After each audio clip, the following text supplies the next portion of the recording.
हनुमान बहुत शक्तिशाली है, लेकिन उनका पूजन इसलिए है कि वो विनम्र बहुत है। जब लक्ष्मण को मूर्छा आई और भगवान ने सोचा कि मेरा ये सबसे बड़ा संकट कौन हर सकता है। देखो, भगवान सबके संकट हरते हैं। भगवान के जीवन पे संकट आया तो उन्होंने किसको पुकारा?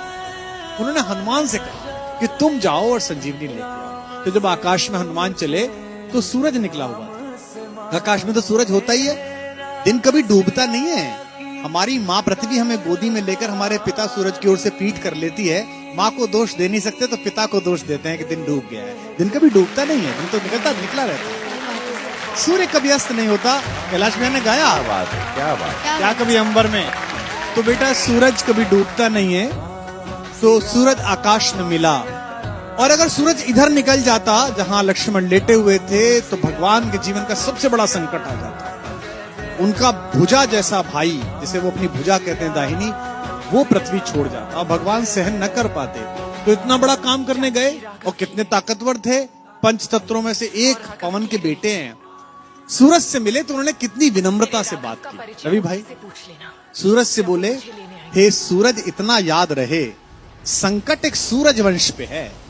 ये नहीं कहा कि मैं तुम्हारे लिए प्रार्थना कर रहा हूं, तुम्हारा ही खानदान है ना, सूर्यवंशी राम का भाई परेशान है, तुम भी सूर्य हो, तो आप ही के खानदान का काम करने जा रहा हूं। विनम्रता देखना, आप कितने पोलाइट हैं, है ना। ये सूरज इतना याद रहे संकट एक सूरज वंश पे है। लंका के नीच राहु द्वारा आघात दिनेश अंश पर है। मेरे आने से पहले यदि किरणों का चमत्कार होगा तो सूर्यवंश में सूर्यदेव निश्चित ही अंधकार होगा। कितना प्यार से बोल रहे हैं, देखो आप।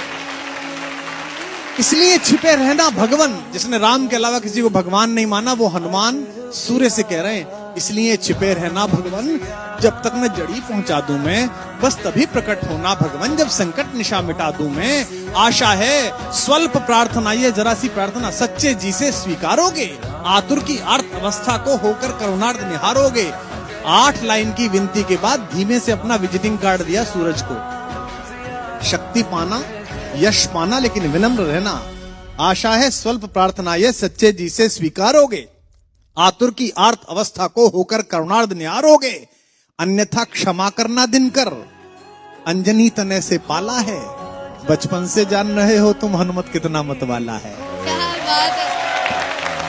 अन्यथा क्षमा करना दिनकर, अंजनी तने से पाला है, बचपन से जान रहे हो तुम हनुमत कितना मतवाला है। और धमकी भी कैसी दी। ये जो रवि भैया खड़े हैं ना आपके बगल में, इनके इलाका जहां से शुरू होता है, वह धमकी ऐसी दी जाती है कि इतना गोली मारेंगे कि खोखा बेच के करोड़पति हो जाइएगा। लेकिन हनुमान जी ने कैसी धमकी दी, कितनी विनम्रता से। ऐसा कोई नहीं बोलता, ऐसे बनना सब।